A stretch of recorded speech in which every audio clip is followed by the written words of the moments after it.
This is my friend Kathryn. Kathryn is mom to 3 little girls, and you've been married to Max for 8 years, close to 8 years. Yeah, 8 years. It has been 8 years. Okay. Yes. Awesome. Well, thank you so much for letting me ask you some questions today. Yeah. First of all, I wanna ask you, when you and Max first got married, dating, engaged, and early married year, what was kind of the plan for growing your family, and what did that look like before everything crazy happened? To be honest, I don't know if we had much of a plan. Life kind of hit us in the face really fast. Yeah. Because we were newly married, but it wasn't until 6 months after we had gotten married that I was diagnosed with cancer. Right. So that was a very big curveball for us, and helped our relationship grow a little bit more quickly in some ways. But then it was, within 6 months I was diagnosed with cancer, and then how many more months after? 3 months after doing treatments, and I kind of got the clear. I believe it was 6 months after I finished treatments that I got pregnant with Eliza, and that was a total surprise. Oh, wow.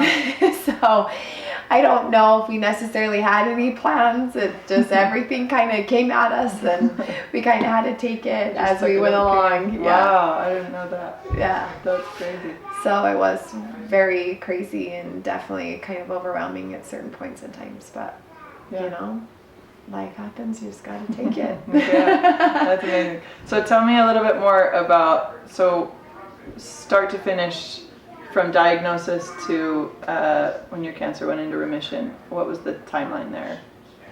So when I was diagnosed, I was about 3 or 4 months, because I was diagnosed in August of 2012, and then I finished up in October.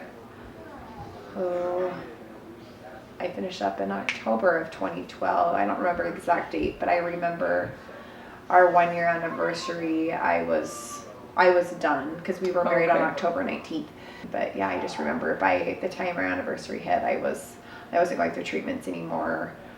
I think I was pretty much pronounced, like, your cancer's gone. I don't have to do any more treatments type thing. So. Gotcha. Okay. So, tell me a little bit about what that process was like for you and Max, receiving the diagnosis and then fighting cancer. So, I feel like. So we actually, I kind of had some weird, I was pretty much healthy my whole life up until that point. I never really had any major issues with anything. Max and I actually went out to Virginia for him to do summer sales, and while we were out there, before we left, I kind of saw a primary care doctor, just because I was having just some weird things, and I was really tired a lot, just really fatigued, and they kind of took my blood, didn't find anything significant, but they thought that it was potentially mono. And so, since I was leaving within a short amount of time, my doctor just said, well, based off of the little things that I have, I'm pretty sure this is mono. Just, it can take 4 to 6 months to get rid of. So we went out there, and things just progressively got worse. Just sickness wise, I just never got better with anything. And finally, I went to an Instacare out there to get some things checked out, and they took my blood, and my white cell count was low, my red cell count was low, and just a lot of different things within my blood that were just off. And so that doctor there said, yeah, you need to go to the ER, there's something wrong. Mm-hmm. So we went to the ER, and it was later that night that the doctor pretty much came in and just said, you don't have mono, you either have some type of leukemia or lymphoma, and we need to admit you. And that was just kind of a shock and overwhelming. And so I was out in Virginia for about a week, getting all the tests to find out the specific diagnosis, and then I was able to fly back home to Salt Lake and be treated at Huntsman Cancer Hospital. But I do remember going through the motion. My mother was with me a lot, which really was a blessing for me because, you know, she is a breast cancer survivor, and so she was very sympathetic and kind of knew the right questions and the right things to ask. But as time went on and I went through treatments, it was kind of very strenuous on our marriage in some cases because we had student insurance through BYU. Okay. And so in order to keep that insurance, he still had to go to school, and he also needed to work as well. And so we were living in my parents' home, so that my mom and extra family members could help support me and us through that time in our life. And but Max was gone a lot because he was trying to work and provide and make sure that, you know, medical expenses could be covered. It definitely had its ups and downs, and but we, within the 3 months time period, we were able to get through that and have a clean bill of health, so to speak. That's quite a first year of marriage. Yeah.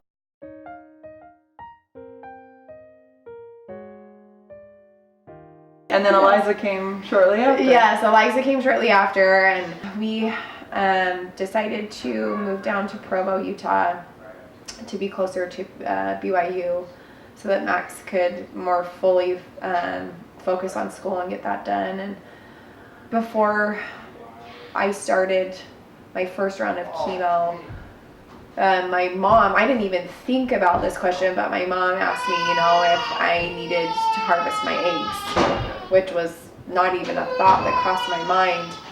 And with the advances with chemotherapy that they've made over the years, my oncologist said, no, I don't, you know, at this point, I think she'll be fine with this type of chemotherapy. I wouldn't worry too much about harvesting her eggs. And so that was kind of a relief, but you know, there was always just that lingering question in the back of my mind, like, well, is it going to be hard for me to get pregnant or not? But I just vaguely remember one day, I think I was in the car by myself, and I literally was just kind of praying because I was thinking about, you know, what if it is going to be hard for me to get pregnant? And I just remember praying and thinking, you know, God, I've already been through this huge thing. I don't know if I could handle having a hard time getting pregnant. Mm-hmm. Like, if anything, bless me not to have another trial like that. And now looking back on that, because all of my girls have been surprises, and sometimes my friends joke and call me fertile myrtle because I do get pregnant very easily, and it's definitely nothing to complain about. It's a blessing that I've been able to have kids. But as time's gone on and I have looked back at that point in my life with praying about that, I'm like, you know, I think that was God's way of saying, okay, like, if that's the one thing you want from getting through this trial and persevering through this, you know, I just felt like that was a huge blessing for me. So, yes. Oh, that's really beautiful.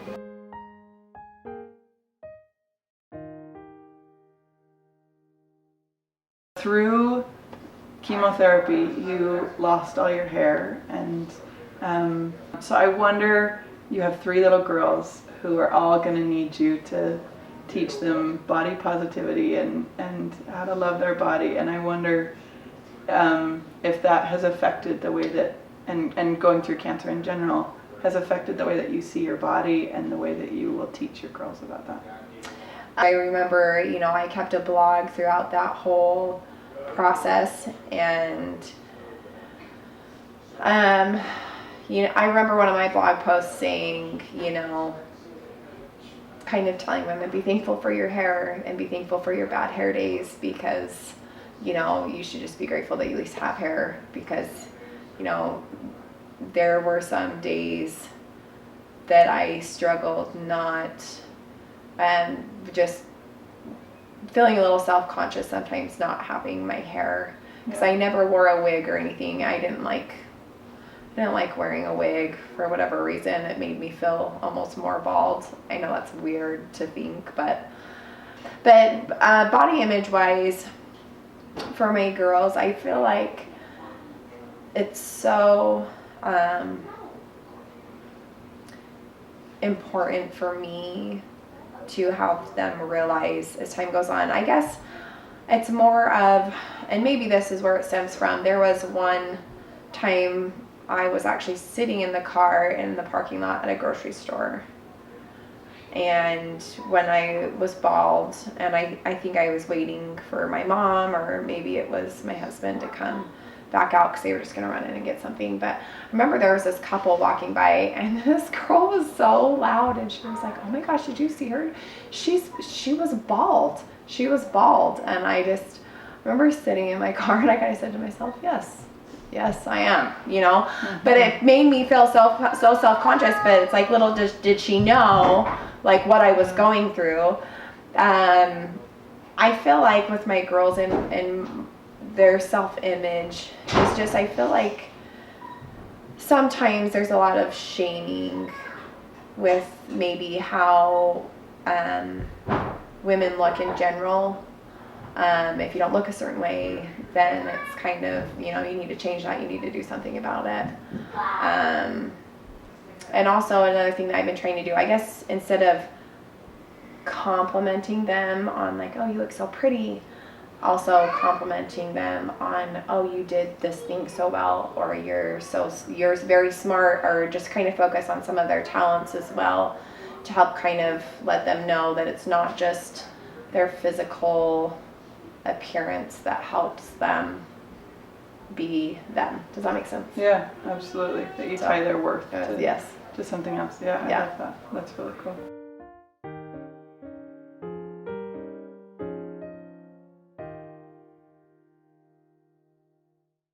You've said that healthy living in your family and teaching your girls to be healthy is really important to you. So what does that look like, and where does that stem from? Why is that important to you? I just think so. I still have had some resulting health issues after the fact of having my cancer, and so I also think it helps that as having a spouse that's also kind of more health conscious, to help motivate me, and also to have our family as a whole be kind of more focused on health. Just because I actually told my husband before, like when we got married, that if we were to have girls, because we have cancer on both sides of our family, like, his mom had cancer, my mom had cancer, and now I've had cancer. And so I told Max before we had kids, I'm like, man, if we have any girls, their likelihood of having cancer is much higher. And so now we have all girls, mm-hmm. and just being able to teach them that being healthy, eating healthy, exercising, things like that are going to impact them in more ways than one. So I feel like it's also kind of the motivation of not wanting to go there again. I want to be at my healthiest so that I can interact with them, I can play with them, run around with them without getting so winded or tired. My parents actually call me the sugar Nazi. Oh. My family. I get teased a ton by my family because of how much I try and limit my kids' sugar intake. Okay. Just because, there's so many different studies out there that you can read that are, that sugar can cause just with moods and behaviors, and some studies even suggest that it may be linked to depression and those types of things. But as a mom with young kids, you live off snacks sometimes, or at least you have to have snacks readily available. What I really try and implement that I know that I'm consistent at is just some things that we have in our home food wise are they're like we're eating every day, like bread. I'm very particular about the bread that I buy.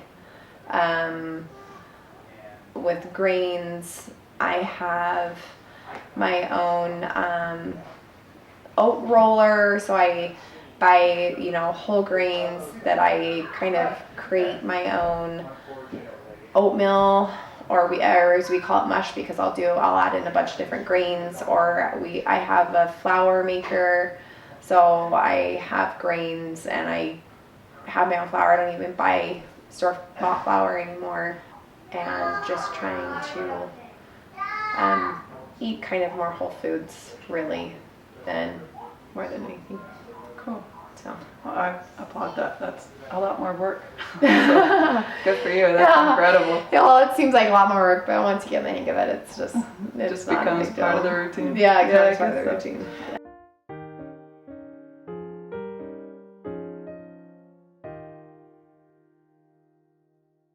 So 7 years past your cancer, how much does it affect your day-to-day? Do you think about it regularly? Does it affect the way you see your family or you approach your life? How has it changed who you are? That's a good question. Yeah, I mean, I guess I still think about it. Sometimes there's always a lingering thing in the back of my mind. Like if it were to ever come back again, what would I do? I mean, I didn't have any of my children before I had it, so it would definitely be so different if that were to happen again with children. I can't even imagine, because I know that there's moms out there that have it while having children, and I can't even fathom or even begin to comprehend how much harder that is, with children. But overall, I do feel grateful. It's not at the forefront of my mind all the time, but I do feel ultimately grateful that I am able to have children and have a family, and that I am fortunate and blessed enough to be able to be a stay-at-home mom and be able to be a full-time mom with those girls. And honestly, I think overall how it's just kind of impacted and changed my life is I just don't think I would be as healthy as a person. I think I was somewhat healthy beforehand, before cancer, but post-cancer, I really have honed in more on the health aspects and all health aspects, not just eating healthy, but also exercising. And there's more in life to be appreciated, and you can feel more fulfilled when you are healthy, because then if you do get hit with something like cancer, it just really flips your world upside down, and it changes your life in a way where some things just aren't ever the same.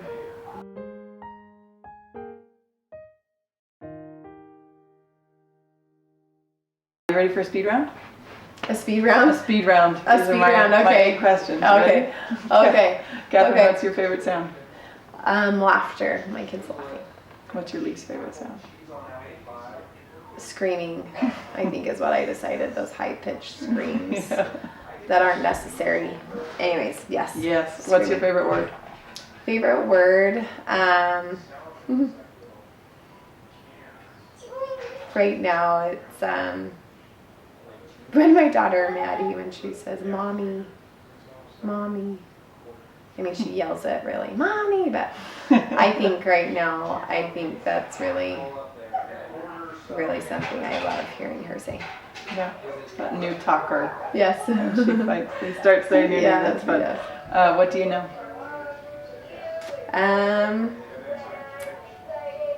I know the importance of families. What do you want to learn? Oh, that's a good question. What do I want to learn? At the moment, I want to learn how to help my children be more thankful and more giving. I like that. So- Let me know if you figure Yeah. it Yeah. out. Tell me what scares you.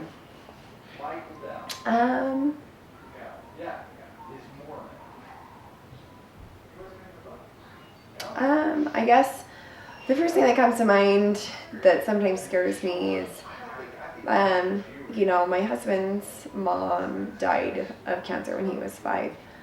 And so he never really knew his mother. So I think that would be my fear, is if I had to leave my children at a young age. Yeah. Yeah, that would be awful. Tell me about a mom you admire.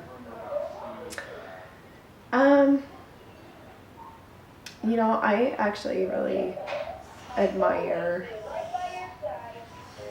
my sister-in-law Rachel. I think she's a great mom, and seeing her and how she mothers her teenagers and how her teenagers respond to her and the relationships that she's been able to cultivate with them is awesome. And I'm like, wow, I hope that one day I can be able to cultivate and get to the point of having a strong relationship with my kids like she has with hers. That's cool. I love that. Tell me what you're good at, Kathryn. Oh, what I'm good at? I guess I feel like I do have a talent for cooking. And I do feel that I do have a little bit of a talent with children. So That's cool. What great gifts for your family. Cool. Thank you Yes. so much for Okay. doing this with me. Okay, thanks, Robin.